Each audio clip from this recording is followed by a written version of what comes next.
Good morning, everyone, except it's afternoon. This is highlighting the fact that today we started off our board meeting with a session joint with PCAST at the Eisenhower Executive Office Building.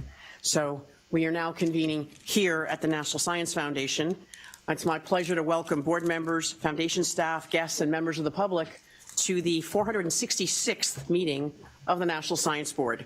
This meeting is now reconvened at 2 p.m., February 4th, 2020. I would like to remind everyone that all open sessions are webcast for public viewing via the internet. Please be sure to speak into the microphones to ensure that we're being heard by webcasters, transcribers, and guests in the room. Before starting with the afternoon's agenda, I wanted to take a moment to recognize the African American members of our board and members of the NSF leadership and staff. As the country begins Black History Month, it's only fitting that we should pause to recognize the African American heroes among us. Dr. James Jackson, who is en route, a little bit slowed down, and Dr. Victor McCrary, who's here. And so many of the employees of this great agency who give their heart and soul to making this foundation all that it can be and all that it is. Your inspirations to those of us fortunate enough to work with you, and even more importantly, inspirations to the generations of future scientists, engineers, and leaders who will follow in your footsteps. Thank you for your service.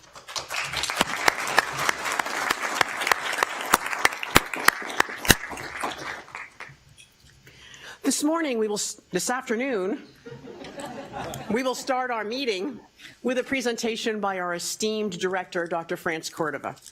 For those of you who may not be aware, this is France's last meeting before her tenure as NSF director concludes in March. We will take ample opportunities to celebrate her many contributions to the agency, but now we would like to pass the floor to France for her own look back at her time here. France, the floor is yours.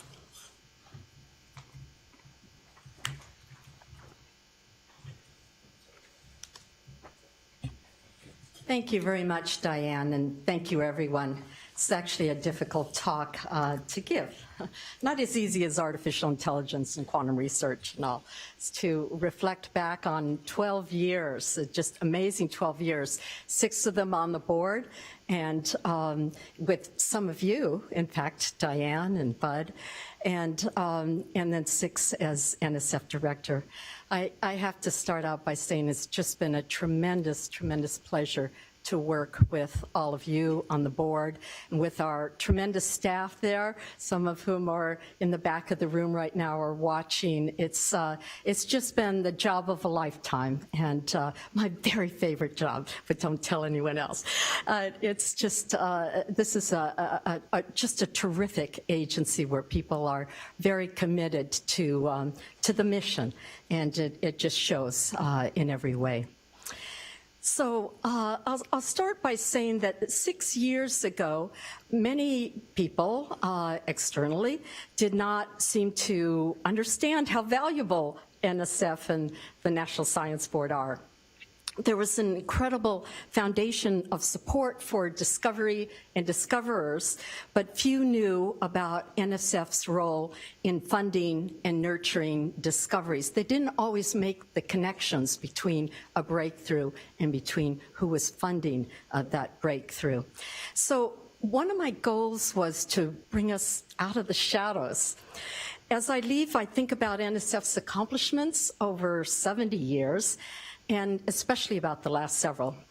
I think that NSF is truly coming into its own as a nationally recognized driver of scientific discovery with the public, as well as an essential contributor to science policy and education policy. We're not the shy sister anymore. We used to relish in just stepping back and, of course, putting the discoverers out there to get national attention. But we weren't closing that virtuous loop of funding that is so important for us to get from Congress that appreciates that we are the funders of these discoverers and how important it is to keep up our appropriations, our wherewithal for funding the very best research. So today, we're not the shy sister anymore. As an agency, we shine as brightly as the sun.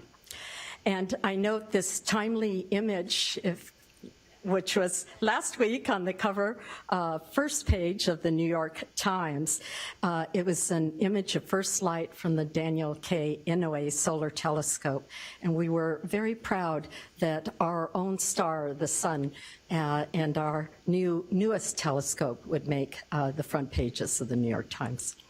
So this change in how we're viewed externally really took resolve. It took hard work on the part of NSF together with the board, a willingness to speak out when challenged, and authentic engagement with partners, both funders and stakeholders. And so this is really the substance of the story that I want to share with you. At the outset of my term, some of you will remember, there was definitely a lack of public understanding and support for NSF's basic science mission. In fact, this was exemplified by some of the congressional waste books and dissatisfaction among some members of Congress. And I remember when I came into the agency the very first day, I was given a page of 20 identified projects that were in a waste book, and asked to visit Congress within the week to discuss them. So that was kind of the climate. There were vocal suggestions also for directorate-specific appropriations, you may remember that, which would have meant a loss of flexibility as well as the loss of the science community's ability to prioritize. There were Office of the Inspector General and GAO complaints and notable noted deficiencies about facilities, even about the value of IPAs at that time. And these were identified in audits and reports about management challenges. There was a lot of tension over large facilities as well. Things were not going well with NEON and were soon to become a bit worse. OOI had data management problems, and so did iPlant. DKIST was in the middle of construction, and there was another mountain in that state that was having more trouble. We were worried it would spill over into DKIST. LSST was having some birthing pains. And Ames, well, it was a great concept. It was an impressive response to the Blue Ribbon Committee and their charge to revitalize the very aging McMurdo Station. But how were we going to get it approved by the Office of Management and Budget and funded by Congress? In the past several years, there were significant disruptions for the staff. We changed our financial system. Anybody remember iTrack? The board was very involved in that. We relocated our headquarters, and I can't underscore how trying that was for 3 years and what diligent work it took on the part of our OIRM office and many other offices, our budget office as well, to make sure that the relocation went well. And all that anxiety just melted away when a couple of years ago we finally did move in. So we also endured government shutdowns, including, and there were a few, including the longest one, which was just this past year. Metro shutdown, very long one of several months. And even what made a difference was cafeteria shutdowns. We also faced, of course, a period of readjustment during the transition between administrations. That was an abrupt transition. In the early 2010s, there was a continuation of a decade of nearly flat funding, as you can see from this figure. We became increasingly and painfully aware with all the news about sexual harassment in academia and its pernicious impact on individuals. And this was really a wake-up call, one that was getting louder and louder with time. Meanwhile, in the international arena, other countries were significantly increasing their attention to R&D and becoming competitive players. And this was pointed out in continuous reports of the SCI indicators by the board. The convolution of increased international competition and research vulnerabilities was leading to the recognition of the need to protect our research assets and increasing tension between the security sector and universities.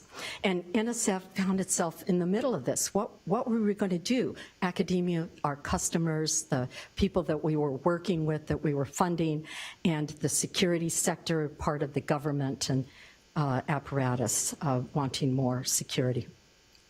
And just to pile on the challenges, NSF's collective bargaining agreement was more than 30 years old. It's supposed to be renewed every few years. It was more than 30 years old.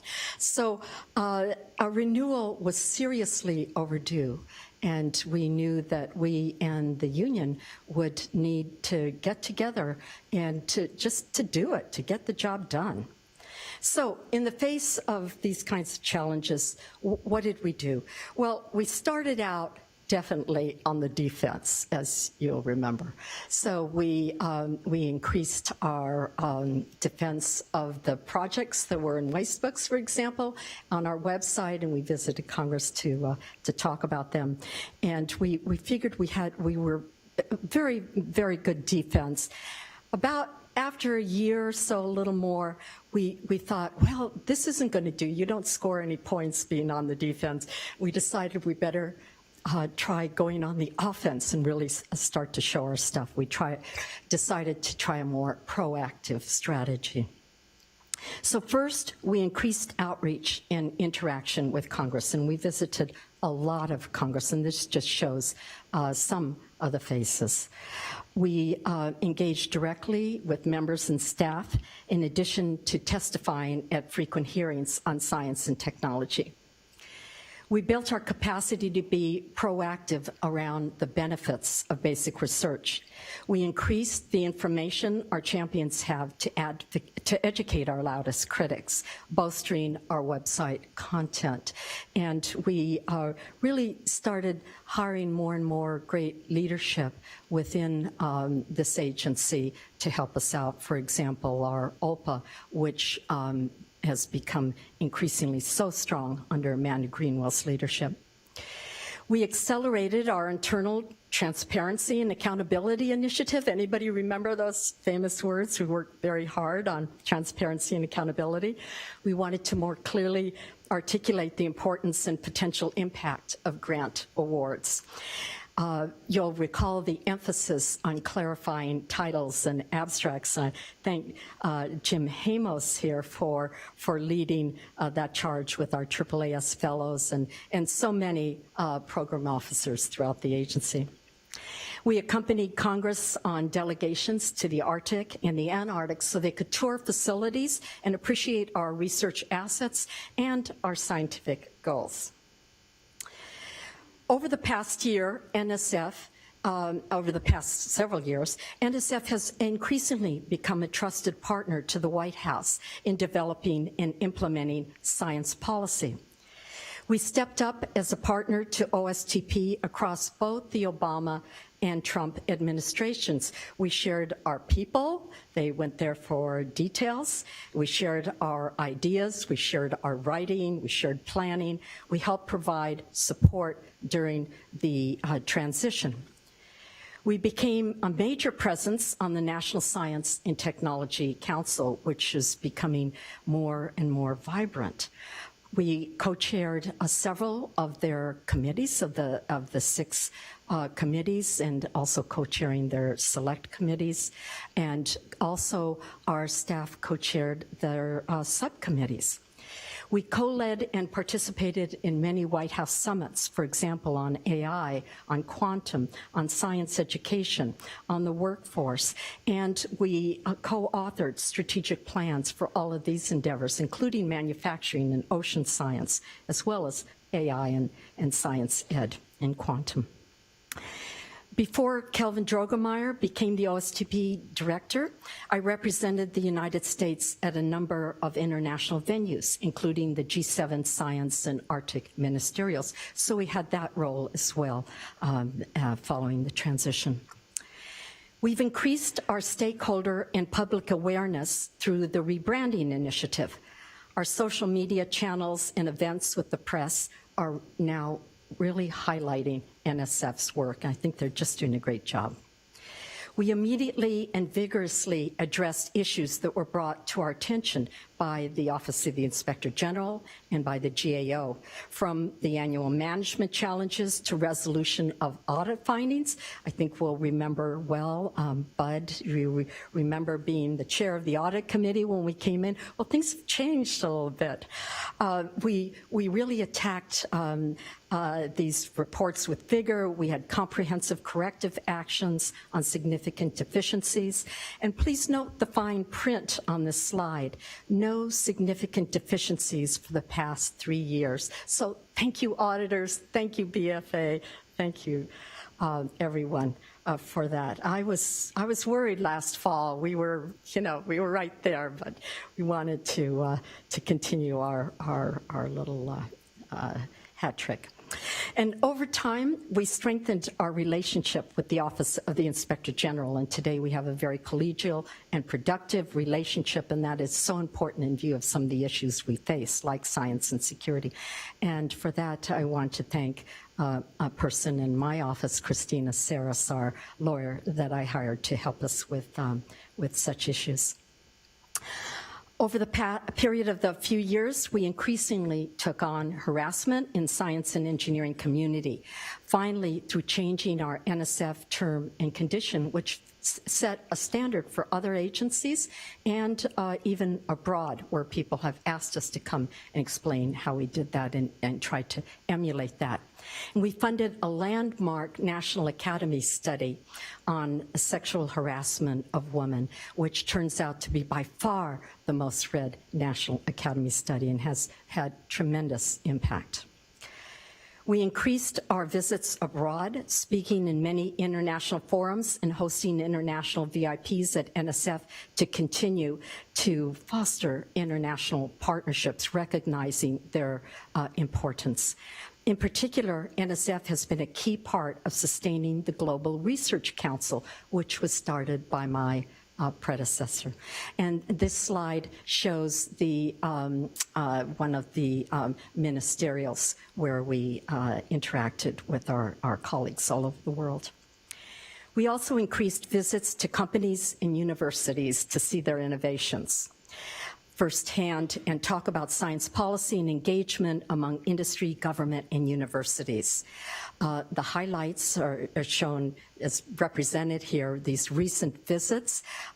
Google Santa Barbara, where I'm holding one of their quantum chips, and the IBM research, where I'm there with Dario Gil on the PCAST board to discuss quantum partnerships. Through all of this, perhaps the most important partnership that we've had at NSF is the one with the National Science Board. We continued the emphasis on the linkage between strategy and budget through the board. We operated as if the budget were our strategic plan. If it's not in the budget, we're not going to do it, right? So it really is our true strategic plan. We devised the 10 big ideas. This was a strategic framework that began as a challenge at the NSB retreat in 2015, and it became in 2016 a revolution in our approach. And I think you'll remember, those of you who were there at the retreat, it was all part of starting to have a good offense. It has had an impact, our big ideas framework, not only in this country, but in abroad as well. We championed NSB initiatives instrumental to organizational success, including major reports like the Skilled Technical Workforce Report, makeovers of the Merit Review Report, and Science and Engineering Indicators. And we were proud to be a small and hopefully helpful part of all those very important reports. And we thank our staff, as well as, of course, the board for all their efforts on those very, very important changeovers. We ensured that we made progress together with the board on facilities that advance discovery. We engaged with and addressed challenges with facilities like DKIST and NEON and OOI and Frontera and Sage Engage and Advanced LIGO. And so I run through a list of those names as if they, quickly, but as you know, we could pause on any one of them and recall lots of painful and then happily conclusive moments here on the board.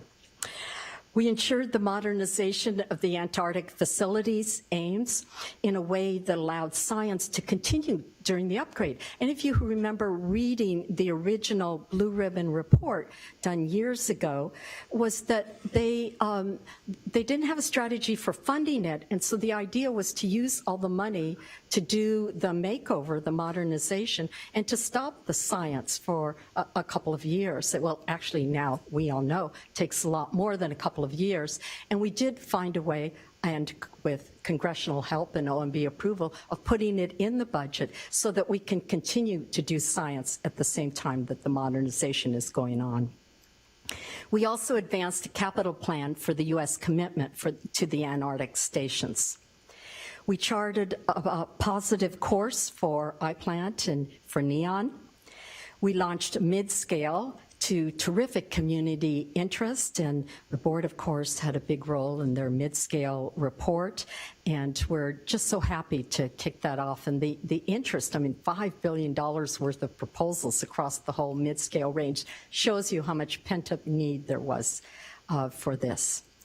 We built comprehensive facilities oversight, including creating the new positions of the Chief Officer for Research Facilities, or CORF, and the famous watch list that nobody wants to be on, but it's been enormously productive to have the watch list and keep a careful eye internally over our facilities and a continuous eye. And we strengthened the large facilities office. We have great leadership there under Matt Hawkins and its policies and procedures. And together, as a result of all this work, we've achieved new successes. NSF is recognized today as a leader aligned with the administration and Congress on science and technology priorities. This has led to greater influence in national science and technology policy setting. In addition to our role on entities like the National Science and Technology Council, we're also at the forefront of select committees on quantum computing, artificial intelligence, and other issues. NSF's broad commitment to fundamental research has enabled us to be the seed corn to other agencies that focused on applied, still fundamental, but applied research. And I want to share with you an anecdote from this morning's PCAST NSB meeting. One of the PCAST members said to me, I was complimenting him on the work of his medical establishment, and he said, well, we couldn't do any of it without the fundamental research, without the basic research that NSF has done. That gives us the tools to do our work on cancer. And we're building up our leadership capacity internally. We've hired, as you all know, have seen and experienced, a great group of assistant directors and office heads. And as an aside, I will note that fully half of our assistant directors and a little bit more than half of our office heads are of the XX chromosome gender. So we're making movement in that vein as well. And on December 12th, we graduated the first leadership development program cohort here in almost 30 years. So we've got an eye on the next generation of NSF talent. This is a program we had 3 decades ago. We revived the program and just graduated our first cohort. So all those people that you see there are ready to be our next leaders.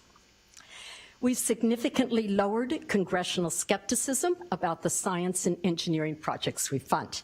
There's now bipartisan congressional support for NSF initiatives. We're not hearing anything about waste box, including recent bills, as you notice, calling for doubling of our funding, and these come from both sides of the aisle. The big ideas are accepted broadly as a strategic framework for research. The Convergence Accelerator is heralded as a new way to rapidly advance fundamental research, accelerating discovery into innovation, into taking on specific challenges. And I hope we're able tomorrow to have just a few minutes to show you a new video that we put together on where the Convergence Accelerator is going. Thank you for your support on that. Includes was actually our first big idea. It actually came along before we even had the words, the framework called Big Ideas, to address a very wicked problem, which is broadening participation in science and engineering across the country. It was described so well by Julia this morning, that great challenging problem. The idea was to strengthen our inclusion, strengthen our diversity, and it's just making terrific strides. As you know, the whole idea of includes, in contrast to some of the other broadening participation programs we've had for a much longer time, is to scale up an effort across the country. So scale was the operative word.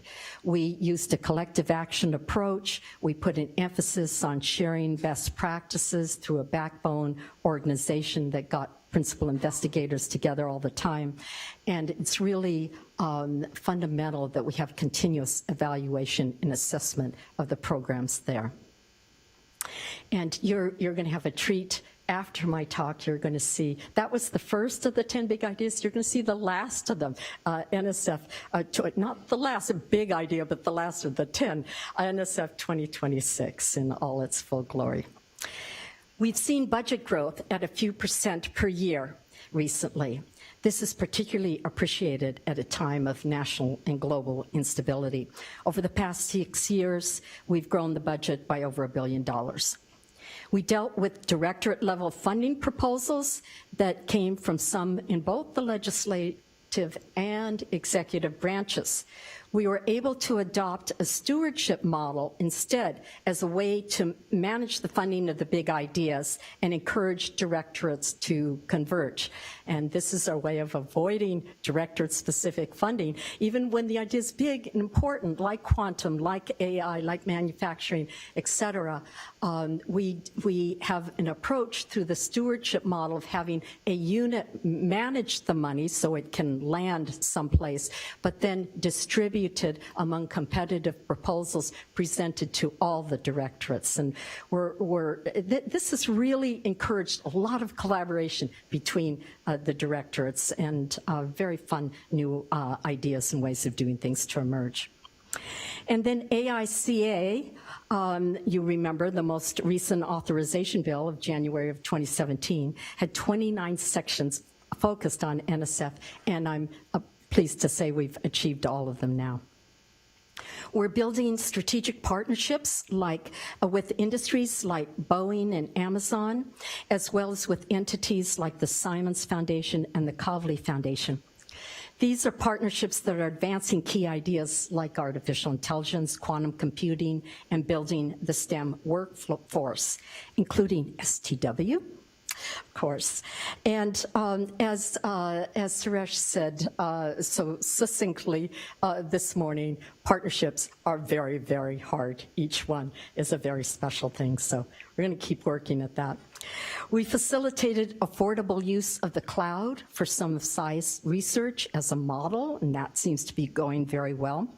We're now leading the effort to develop a dynamic shared spectrum, and this addresses one of Ellen's points that she brought up this morning about how to provide more access for rural communities. Well, it turns out that in order to do that, we have to get into the mid-band of the electromagnetic, the radio part of the spectrum, and that's just a very hard band to get into. It's very crowded with lots of people using that, and from a hearing we had only a couple of weeks ago, focused on industries of the future, where we had a couple of FCC commissioners and myself and Michael Kratsios and the head of NIST all talking, we collectively agreed that having a dynamically shared spectrum is the way to proceed for the future. And I'm proud to say that NSF has now, with our new FY 2020 funding, is really starting out on that road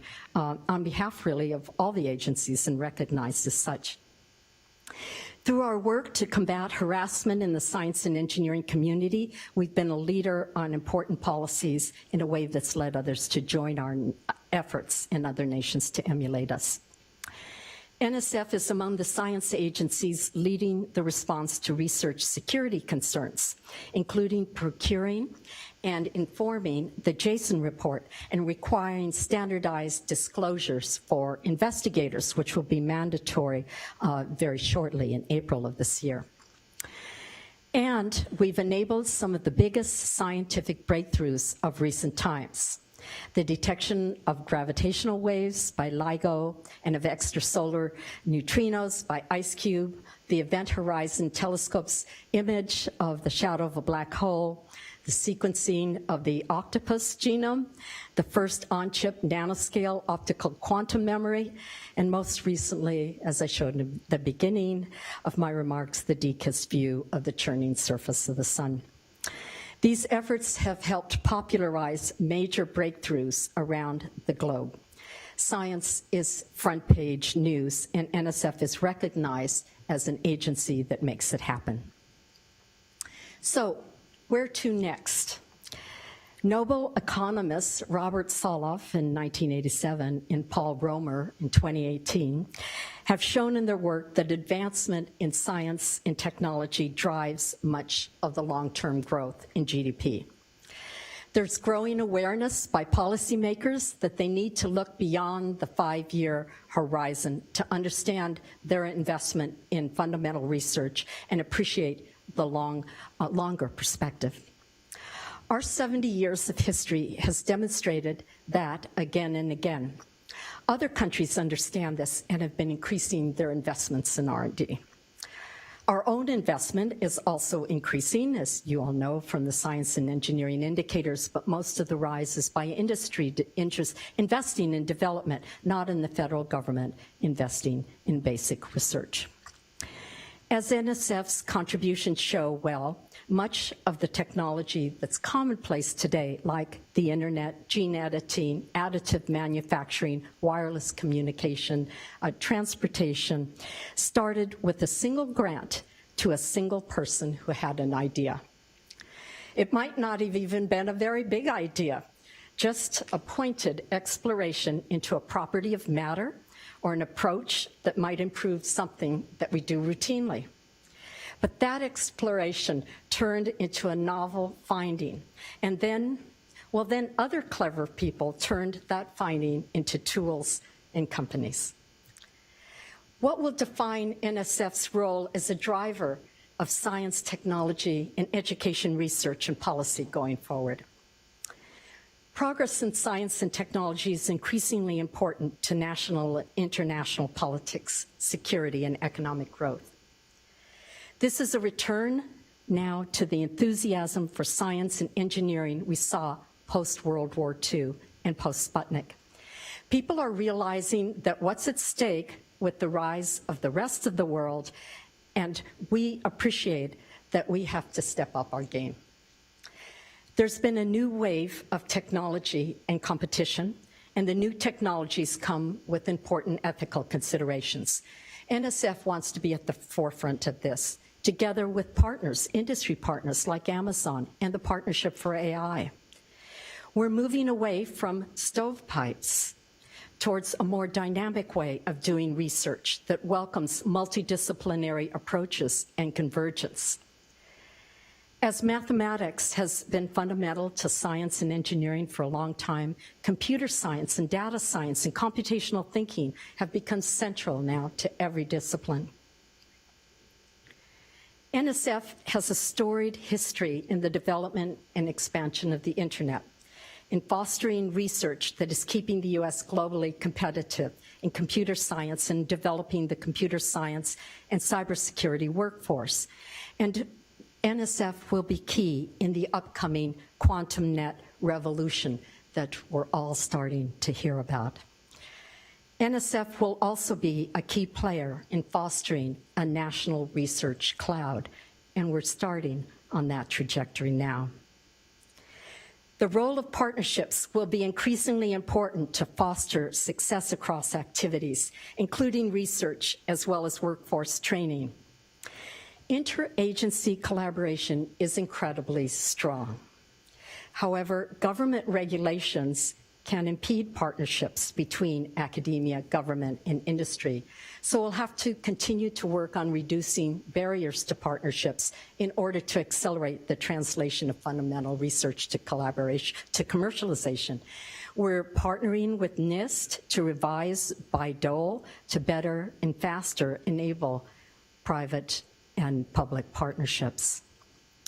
Collaboration is vital. We've achieved significant scientific success, and we need to continue to advance that.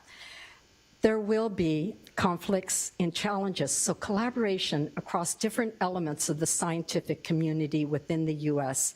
in an inclusive way, and internationally also in an inclusive way, will be increasingly important to our progress.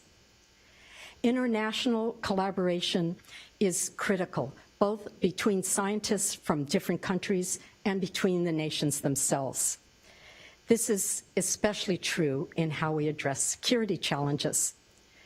There are transnational security threats to research programs and researchers, and it will take a multilateral effort to safeguard the research community and ensure the integrity of science and engineering programs. Collaboration is also important to the science and engineering community's public role. As science and technology change society, and scientists and engineers have a role to play in understanding what is happening and helping the public navigate change. The science community has a role to play in shaping the ethics of new technology, in shaping policies for dual uses of technology, and in defining what the future of work will look like. Former NSF Director Neil Lane first brought into public consciousness the idea of the civic scientist. That scientist should be a good communicator, a good listener, a good partner with others, engaged and action-oriented. The most important lesson is people are the cornerstone of NSF, the cornerstone of NSB, the cornerstone of the scientific enterprise. Washington is a place where relationships matter. They matter internally. We've tried to step up our town halls, our news to staff, sharing both discoveries and challenges. What are we doing? Why are we doing it? What's your role in it? The work that has been done on a new collective bargaining agreement has been extremely rewarding. It's been a long time coming. It's an example of how stakeholders can make progress together. My thanks to all, to our union, to our staff, who have worked so hard on this over the past couple of years. We need to continue to place great leaders in all our different units. They need to be empowered to find and support great program directors and administrative support staff who also feel empowered in the workplace. The Federal Employee Viewpoint Survey results have continued to rise over the past 5 years, but they still tell us that we have work to do. We've also grown and enhanced our relationships externally with OMB, with OSTP, with other science agencies, with Congress, and with the public. Time doesn't allow me detail here, so I can only say it's been a huge focus for my office, and I credit OLPA for nurturing those relationships. They've made us an agency that is a positive force for progress, and I think they've made a difference in how NSF is perceived. And lastly, opportunity is everywhere. There is much to be done, and we have so many new tools at our disposal, so let's use them. A lot of them were invented or initiated, I should say, by NSF. Given another 6 years, I would look out to the great wealth of ideas and talent and power that is in our citizens. in rural areas, in cities, on reservations. I would work even harder to increase the infrastructure for their inclusion into the diverse workforce of the future. In preparing for our 70th anniversary celebrations, I've read much about the state of the country and the world as it came through World War II and began to look forward again. And today, it's different. There's no way anyone could have predicted the changes that have occurred. There were some sudden blue sky leaps forward, but the theoretical roots of computers or quantum mechanics or general and special relativity had been laid even then, and no one would have guessed that those esoteric theories would become the foundation for the way we communicate today, that we'd be talking about industries of the future based on those esoteric concepts. Opportunity is all around us, waiting to be recognized, exploited, and turned into new products. It takes increased investment and increased engagement with an ever wider array of stakeholders. And that's why I'm proud that NSF is the engine for this, the place where discoverers make their first discovery. A place that is, in the words of former NSF Director Dick Atkinson, both great and fair. Thank you to the National Science Board. It's just been a great ride. I am just so pleased and proud to have been a part of this board for 12 years. Thank you.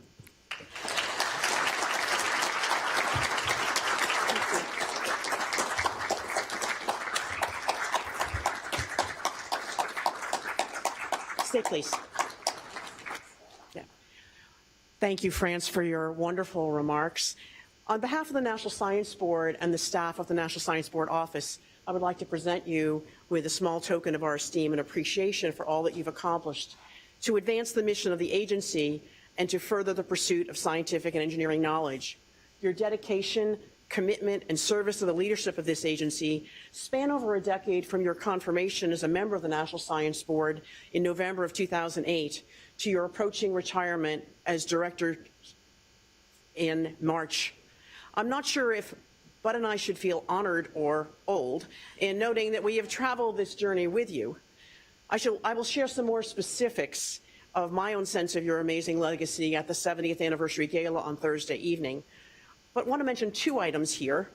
One, you've championed the foundation's budget growth from $6.1 billion in 2008 to over $8.2 billion today, in no small part due to your personal efforts to convey the importance of our basic research mission. You led the development and implementation of the big ideas which have served as a strategic guiding light for the Foundation in recent years. The fruits of those ideas will benefit the Foundation, the country, and the science and engineering enterprise for decades to come. With that, let me present with you a collage of some of the shining moments you've had here at NSF. I want to thank you for all you've done for NSF and for science and engineering.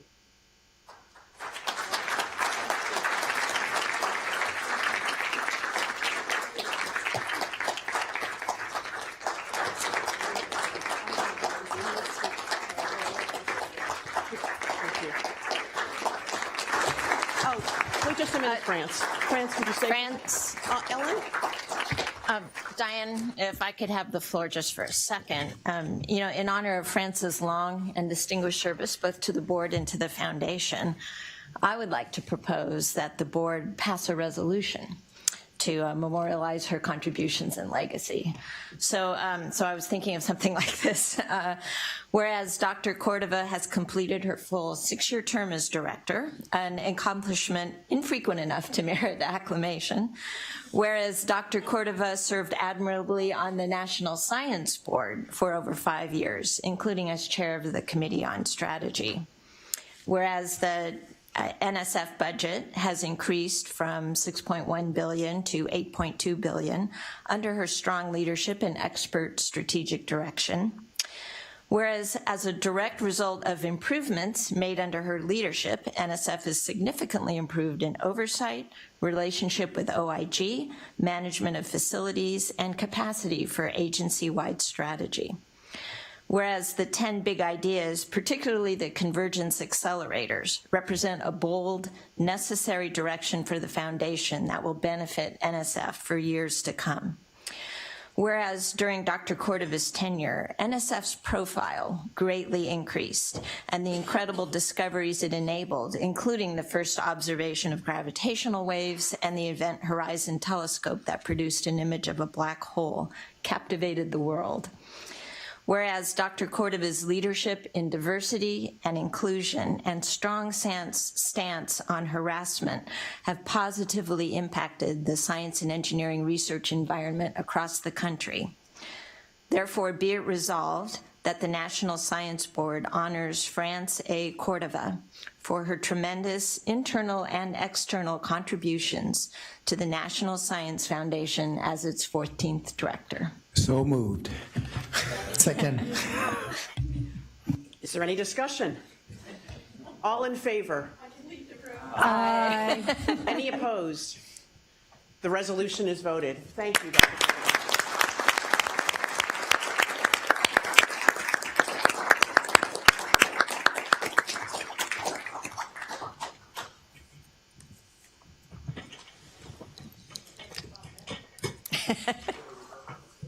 It's hard to follow that. The next on our agenda is the rollout of the NSF 2026 Idea Machine competition winners. If Susie, Lynn, and the representatives for the winning teams could come to the front, please. The board has been briefed a number of times over the past 2 years on this initiative, and we were delighted to have with us the 7 winning teams and Dr. Lynn He from MPS, who chair the NSF 2026 working group. I will not steal Lynn's thunder, but simply want to say that the notion to seek out, through new mechanisms, grassroots ideas for the next big things in science and engineering has yielded some impressive proposals and kindles my imagination. The plan for this session is for Susie Iacona, head of OIA, to remind us first how NSF 2026 fits in NSF's strategic vision and advisory mechanisms. Then Lynn will provide a brief overview of the program to include a video with each of the winning ideas, followed by a short panel discussion with the team representatives. So Susie and Lynn, the floor is yours. So good afternoon, everyone, and thank you so much, Diane, for that. As she said, I'm Susie Iacono. I'm head of the Office of Integrative Activities, and this part of the opening plenary is focused on thinking big and taking bold action through one of NSF's 10 big ideas.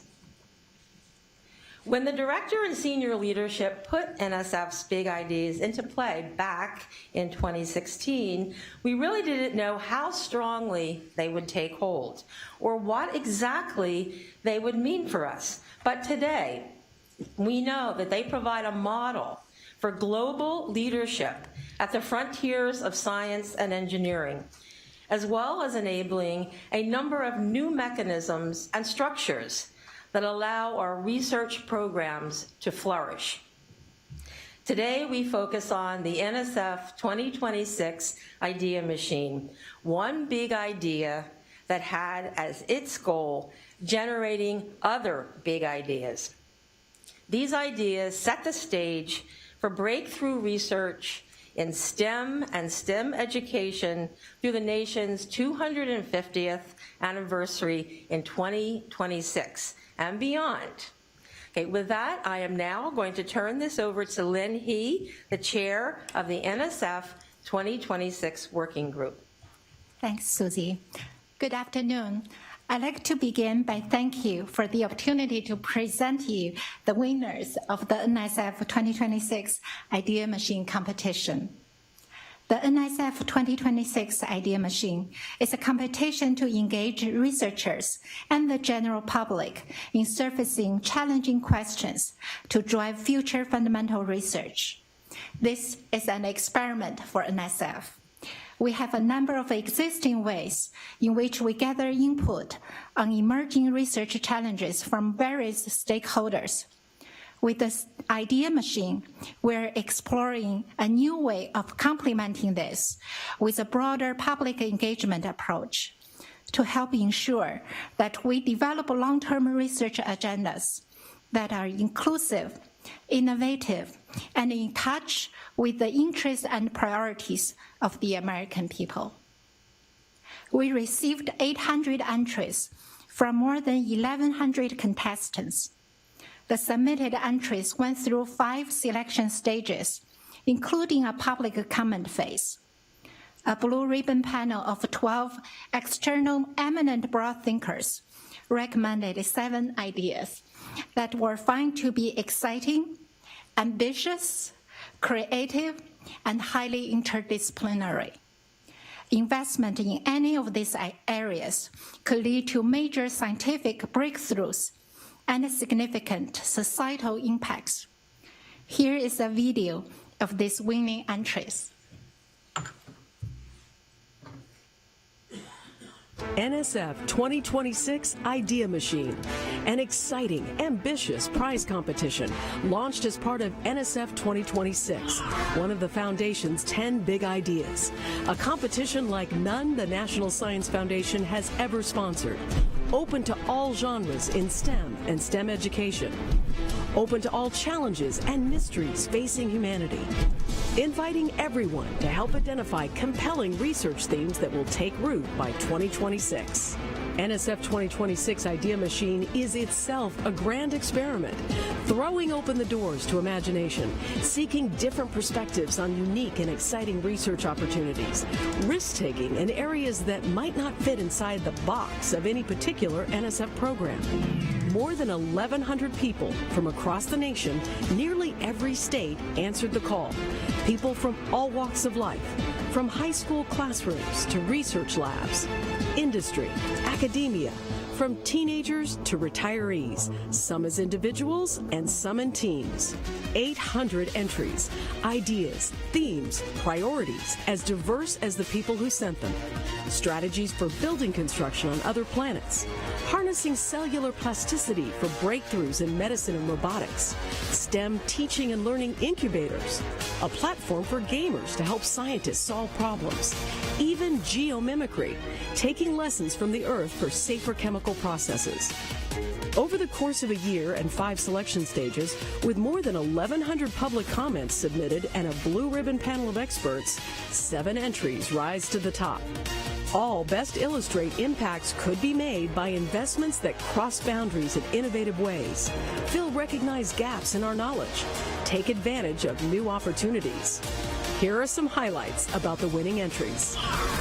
Engineered living materials. How can we create built environments that serve our purposes while helping to combat the existential threats to our planet? Just like in nature, the idea here is that the cells don't just make the raw material building blocks, but coordinate their assembly into higher order structures and maintain them over their life cycle.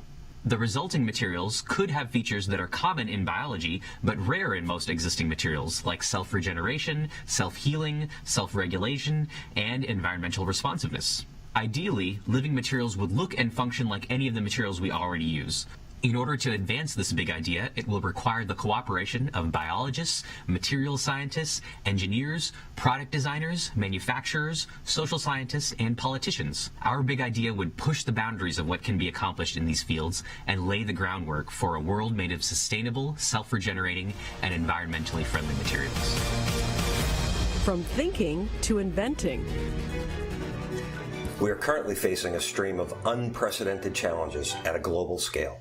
From poverty and starvation, to climate change, to spreading epidemics, to rising wealth inequity. Solving these challenges requires creative thinking. Today's artificial intelligence machines are great at finding patterns in large quantities of data, something most humans cannot do. For artificial intelligence, creative problem solving is one of the most elusive yet promising frontiers. To make this a reality, we will need a concerted, multidisciplinary effort. Research in cognitive psychology, research in sociology and social psychology, research in artificial intelligence, research in theoretical computer science, and investment in this big idea will allow us to develop a more unified front in many fields in parallel. Throughout human history, we have built machines to do things for us that we couldn't do ourselves. Now we have the challenge to build the ultimate machine the machine that can creatively solve problems that we cannot solve ourselves. Emergence, complexity from the bottom up. So this is emergence, taking small and simple things and combining them to make incredibly complex systems with powerful attributes. This mechanism is ubiquitous in the natural world because it is efficient, versatile, and effective. Things like computing, artificial intelligence, social phenomena like traffic patterns, and broader phenomena like the economy, the scientific establishment, and government all depend on emergence, and there's evidence to suggest that they all depend on it in the same way. We start with all the disciplines in which emergent systems are studied. We take our analyses of emergence and we develop a single unified vocabulary to describe emergence and complexity. From here, we can extract general design principles of emergent systems and learn how to create and control emergence directly. Investigation of emergent design represents the next necessary step in developing solutions, and this leads to the widespread application of emergence, and that, I hope, is the future. Public carbon capture and sequestration. This big idea seeks to leverage the power of small change by many to create big impacts on carbon reduction. This big idea requires new developments in chemistry and biochemistry to understand how to efficiently bind and keep carbon stored. It requires advances in genetics and microbiology to understand how genetic changes can impact carbon capture and storage by plants and microorganisms in the soil. And it requires engineers to develop these new advances for widespread public use. The problem of climate change demands such interdisciplinary action, and NSF can make this research possible. Reinventing scientific talent. The premise of reinventing scientific talent is straightforward. We need to evolve, innovate, and invent training that bridges skill gaps in the educated workforce we've already invested in. Scientists need help keeping up just like everyone else. Reinventing scientific talent builds neatly on existing NSF mechanisms. For example, every NSF grant has broader impacts, many involving training. What if training-related broader impacts weren't disparate activities, but aligned with sustainable collective efforts? When the next advance, like machine learning or CRISPR appears, we could multiply its value by cultivating scientists and educators in communities of practice, equipped for lifelong learning, ready to capitalize on a transformative approach. Theory of conscious experience. Consciousness has been studied for millennia, but now new technologies are on our doorstep that would allow us to modify these experiences. A new scientific research agenda on consciousness would need to draw on many scientific fields. In turn, progress on this topic may help advance many of the sciences. Consciousness is one of the great remaining mysteries, and now is a crucial time to invest in scientific research on it. Unlocking the future of infrastructure. The goal of this NSF big idea, which is outside of the purview of current NSF investment, is to create revolutionary strategies for manufacturing and maintaining space construction materials. We will do this by leveraging multiple disciplines, from cement chemistry to advanced robotic manufacturing. What is the significance of this big idea? In addition to enabling construction in space, these advancements in the manufacturing of space materials will allow transformative technologies to come back here to Earth. In order to make this vision a reality, we need to embrace a new era of infrastructure development for construction in space, as well as for infrastructure back at home. The lessons learned under this big idea can help us reach for the stars. NSF 2026 Idea Machine. Sweeping, bold, unconventional, helping to ensure our future research themes are inclusive, enable innovation, and are of benefit to society.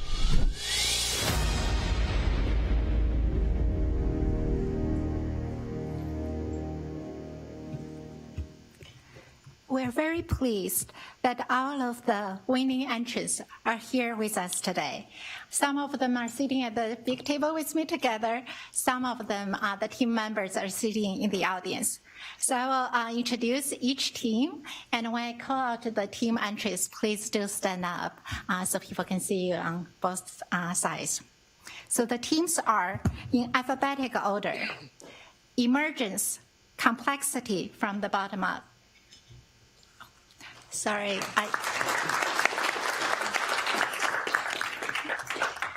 I want to mention at the time of the submission of this entry, Abe was an undergraduate student at the University of Chicago. So we were really excited to see his entry to rise this to the top. The next team, Engineered Living Materials. We have the 2 members in the audience.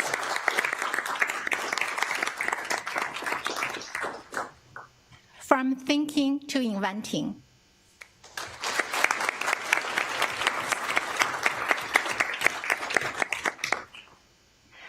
Public carbon capture and sequestration.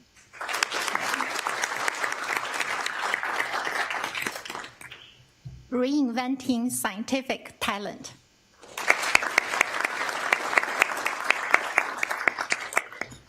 Theory of conscious experience.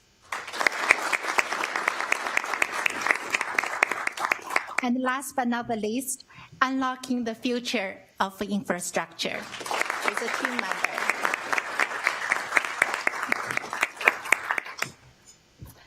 Today we celebrate their achievements, but the work does not stop here.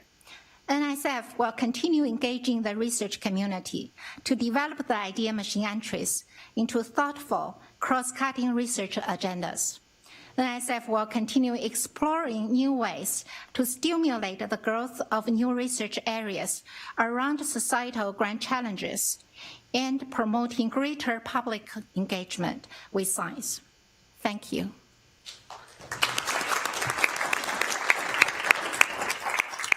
Thank you, Lynn. In the time we have left, I'd like to ask each of the teams to give us a sense of what led to their respective entries into this competition. Well, thank you for your question. I myself am a chemist, currently at MIT working on polymer electrolytes for batteries and things. So what I really care about is how to engineer space at the nanoscale to facilitate these extremely difficult functional problems. And that drew me to complexity, and specifically emergence, which is a highly efficient method of constructing self-assembling systems and dynamical behavior simply by engineering the interactions therein. So I'm really excited to see what happens. There's actually the other 2 team members who are postdocs in my research lab who convinced me to apply for this. And I think all of us are driven by the increasing apparent trends in our kind of linear existing materials economy, that we take things out of the earth and they end up accumulating in places where we don't want them to, and it's overall a very energy inefficient process. And so in our own lab, we study aspects of engineered living materials, and we were excited to see other people also interested in similar ideas. And so we thought this was a good time to implement a larger, more coordinated effort around these ideas. I've always been interested in the in understanding what makes a good scientist, and B, why some humans who are very resilient can cope with different accidents and incidents efficiently. And when Vasant, who is back there, came to my lab, we started talking about creative problem solving as one of the big challenges in AI. Artificial intelligence started out with the idea of problem solving being at the core, and then sort of over the years it got forgotten. And we have moved towards a system where we are very focused on data and not so much on the architecture and the principles behind what makes human thought really exciting. If you think about science being one of the most exciting and one of the highest intellectual pursuits that we have, we don't have machines that can engage in similar kind of processes. But we believe that for addressing the problems that we have, that's necessary. And that's why we focused on that idea. So I was concerned about climate change, and it's very much outside of my area, but I wanted to show my children and people around that people can have ideas, even if it's not their area of expertise, they can help fix problems. Since it was mentioned by Director Cordova twice, professionally, this idea actually came from iPlant, which is now Cyverse, which I've directed education and training for some years. And it was really going and realizing the vision that I would travel to universities and institutions where you have lots of bright people, but that just didn't have the computational skills yet to take their research to the next level. And having a graduate student come up to you 1 year later and saying, well, last year I didn't know how to use a computer to do anything, and this year I've assembled my first genome and I've gotten my thesis done. So really seeing how much talent there is across the US that just needs that extra spark, not only of the infrastructure that NSF has built, but also the training and the other layers of workforce development really inspired me to think that we could reinvent so much of the great researchers that we have and invest in them and really see a lot of good come from that.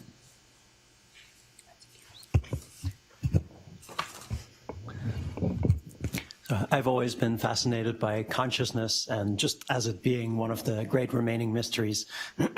But my main job is as an artificial intelligence researcher, and I feel that there also we're increasingly running into this. First of all, because the current AI techniques, I think we are starting to see the limits of what we can do with those, and I think a deeper understanding of consciousness might help us get a little bit further. But maybe especially in the context of AI and ethics, the societal implications of AI, I think in some ways, start to go into this as well. For example, you could imagine a patient with dementia. We could maybe increasingly take over the cognitive functions of this patient with AI, right? We're used to augmenting our bodies with glasses and hearing aids, but now what if those hearing aids are not just amplifying sound, but they're also processing it, they're doing speech processing, they're maybe rephrasing what the speaker is saying, maybe giving suggestions to the patient as to what to do next. Well, by taking those kind of steps, I think we can maybe improve the patient's behavior according to some external metric, but is that really all that we seek to do? Do we need to think also about what it is like to be the patient? What is it like from the inside in order to actually be doing something that we want to be doing? In our case, our inspiration came from two avenues. In the first hand, it came from my own childhood experience of growing up in Mexico and going up to the mountains of Monterrey and looking down at the city below covered in smog. And just the impact that that had to me as a child created a vision of bringing harmony between the built and natural environment through low CO2 concrete technologies that not only are they there to support our structures, but also to clean our environments and respond and adapt to our changing environment. On the other hand, Dr. Chelsea Heverin, who was my colleague in this adventure, she actually works with bone, a material that actually can do that naturally. And our combined interest into providing these materials, that's how that big idea came about. So some of you may have kind of partially addressed my question in answering Diane's, but I was just interested in hearing a little bit more about, what societal or scientific impact you expect your project will have on the grand challenge that you're addressing. Well, I would say we can expect societal impact in basically almost every discipline, but I would specifically highlight three. One being cognitive science, because consciousness is an emergent process, and so I really look forward to that.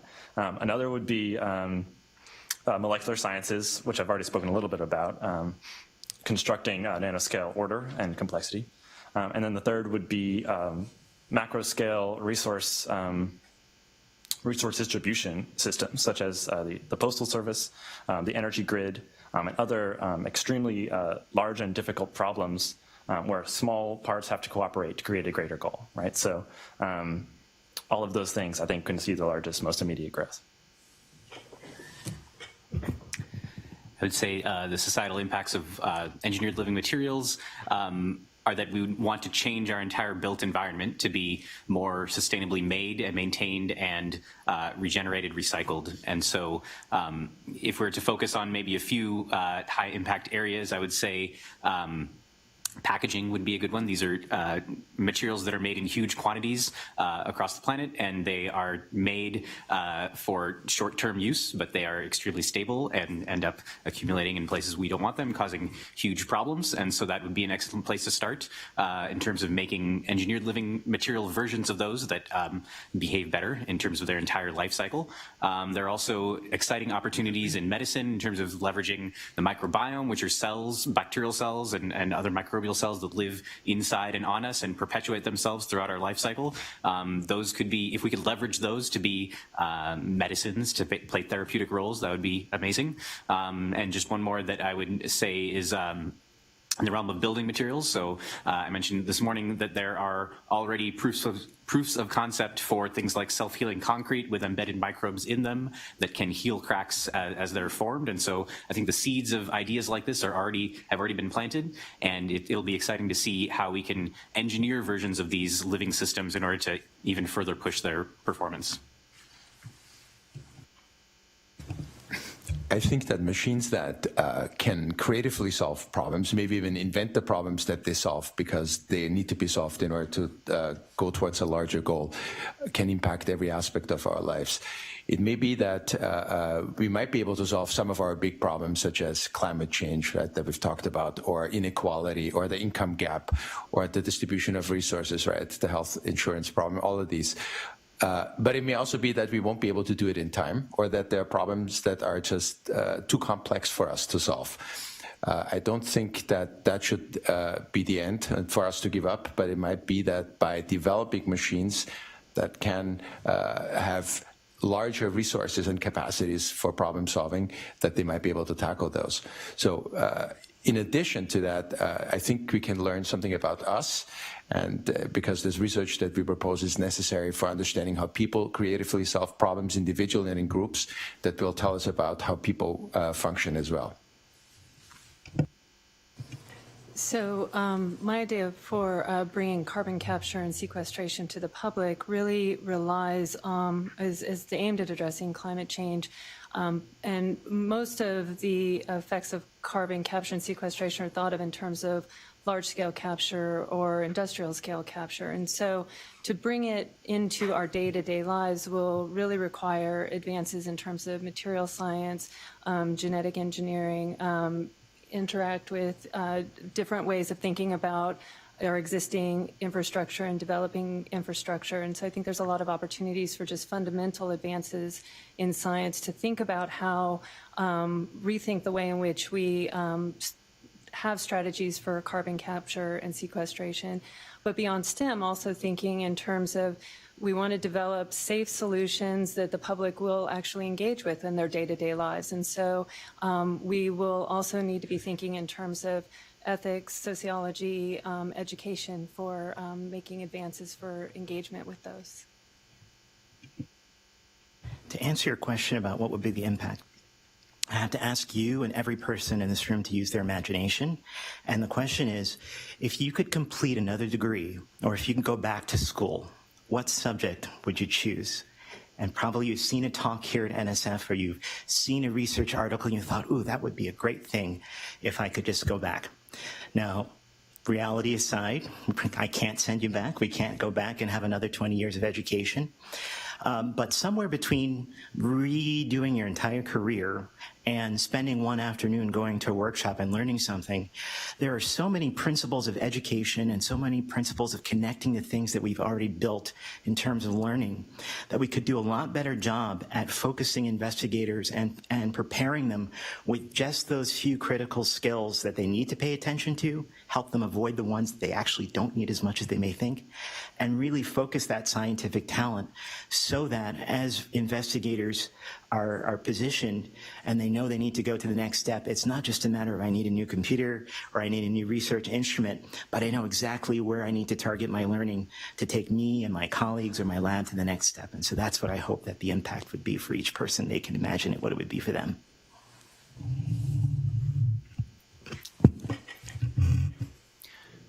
So in the artificial intelligence community, historically, I think a lot of the framework has been that we design algorithms that optimize some kind of objective function. But often we've taken this line of thinking that, well, the objective function, somebody is going to tell us later what that is. Let's just design our algorithm to work with any kind of objective function, and somebody else will fill in what the objective function is.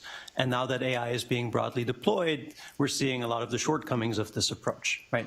Very simple objective functions like let's maximize the probability that somebody clicks on this have unintended side effects such as clickbait. And there's been this large growth in this community of AI and ethics researchers that really try to think about what is the right objective to optimize. Now, I think with today's AI technology, we kind of have a sense of what it is that we want to do. But as we think about more futuristic technologies that I think are on the doorstep, brain-machine interfaces, or at least, the AI and other computing devices integrating more with our bodies, we need some kind of foundational theory on which to base whether we're doing a good job or not. And I think in the end, that's going to have to come down all the way to consciousness. So the broader impacts of our big idea go far beyond just building and exploring Mars and extraterrestrial bodies. In fact, it addresses a resource-limited future and actually challenges the current paradigm and provides a new one of resource-independent infrastructure. And for the coming future, this is very important because we believe it will actually provide a solution to minimize conflict, disease, and scarcity all over the world.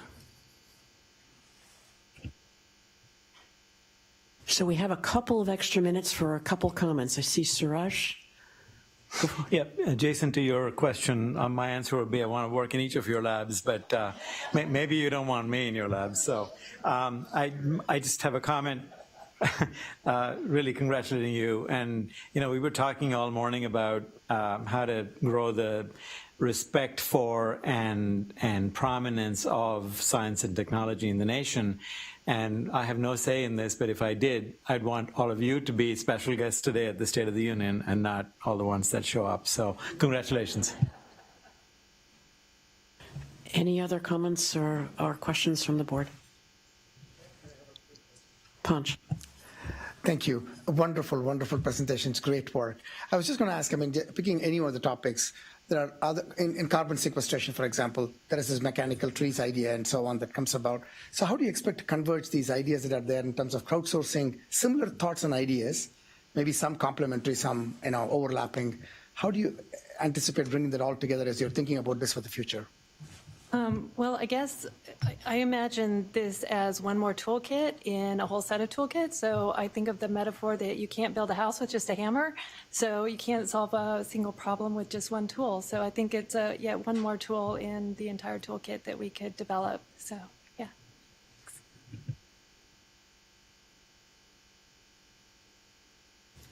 Well, I thank you all, both here at the table and your collaborators in the audience, for these inspire ideas. We're in your debt. Thank you very much for participating in this process and for the work that you're going to take it forward. Before we close the item, I would like to thank all of the members of the NSF 2026 Working Group, as well as their esteemed leaders, Susie Okono and Steve Meacham, for their tireless work on this important program. The members of the Working Group are Fadmida Chowdhury from OISE, Felicia Fulalov from EHR, Lynn He from MPS, Joydeep Kundu from SIZE, Kimberly Nelson from OLPA, Matthew Olson from Bio, Deborah Ulster from SBE, Neha Pankau from OIA, Sohi Rastegar from Engineering, Deborah Smith from GEO, Nancy Sung from OPP, and Elizabeth Vanderputten from EHR. Thank you, everyone.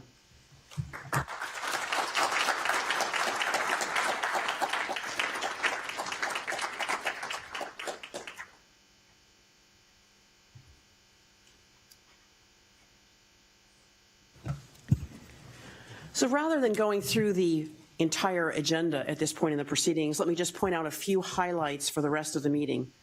Immediately following my remarks, we will go directly into a closed session of the Committee on Awards and Facilities to discuss award actions. Tomorrow will be highlighted by a report out on the full schedule events connected to the rollout of Science and Engineering Indicators 2020 in the Committee on Science and Engineering Policy, and a brief update on the board's Vision 2030 report in the Vision 2030 session. I will note that a number of members in conflict for the Large Hadron Collider action item to be voted on tomorrow morning is unusually large. Therefore, it is critical that all members who are not in conflict be here for the plenary closed session tomorrow, just to guarantee that we have a quorum for that vote. My update since the last meeting will be very brief. I will present the summary of my testimony last week before the House Committee on Science, Space, and Technology during the external engagement committee session tomorrow morning. And as mentioned above, the myriad of rollout activities associated with SEI 2020 will be discussed in the SEP committee session tomorrow afternoon. So if there are no questions, let us proceed into AF closed. And therefore, will those in the room that are not connected to the session please depart, and we will resume in 5 minutes. Thank you.